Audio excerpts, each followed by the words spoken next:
ತುಂಬ ಬೇಗ ಆಗುವಂಥ ಬದನೆಕಾಯಿ ಬಜ್ಜಿ ತೋರಿಸ್ತೀನಿ. 5 ಮಿನಿಟ್ಸಲ್ಲಿ ಆಗಿಬಿಡುತ್ತೆ. ನೀರು ಇಡಬೇಕು ಬೇಕೆ ಕುದಿಯೋಕ್ಕೆ. ಅದಕ್ಕೆ ಬದನೆಕಾಯಿ, ಟೊಮೆಟೊ, ಹಸಿಮೆಣಸಿನ್ಕಾಯಿ, ಸ್ವಲ್ಪ ಹುಣಸೆಹಣ್ಣು, ಸ್ವಲ್ಪ ಉಪ್ಪು, ರುಚಿಗೆ ತಕ್ಕಷ್ಟು. ಈಗ ಅದನ್ನು ಒಂದು 2-3 ಮಿನಿಟ್ಸು ಬೇಯಕ್ಕೆ ಬಿಡಬೇಕು. ನೋಡಿ 2-3 ನಿಮಿಷದಲ್ಲೇ ಬೆಂದೋಯ್ತು. ಅದಕ್ಕೆ ನೀರನ್ನ ಬಗ್ಗಿಸ್ಕೊಂಬಿಟ್ಟು ಇದನ್ನು ಚೆನ್ನಾಗಿ ಸ್ಮ್ಯಾಶ್ ಮಾಡ್ಕೊತಾ ಇದ್ದೀನಿ. ಚೆನ್ನಾಗಿ ಸ್ಮ್ಯಾಶ್ ಮಾಡ್ಕೊಂಡಿದ್ದೀನಿ. ಈಗ ಬೇಯಿಸ್ಕೊಂಡು ನೀರು ಹಾಕ್ಕೊಂಡು ಸ್ವಲ್ಪ ಬೆಲ್ಲ,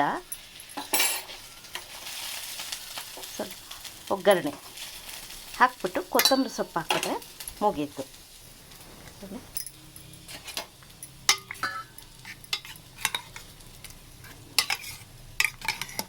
ರುಚಿಯಾಗಿರೋ ಬದನೆಕಾಯಿ ಬಜ್ಜಿ. ಇದಕ್ಕೆ ಮುದ್ದೆಗೆ, ಅನ್ನಕ್ಕೆ ಎಲ್ಲ ಚೆನ್ನಾಗಿರುತ್ತೆ. 5 ನಿಮಿಷದಲ್ಲಿ ಬೇಗ ಮಾಡ್ಕೊಳ್ಳೋವಂಥ ಬದನೆಕಾಯಿ ಬಜ್ಜಿ ಇದು.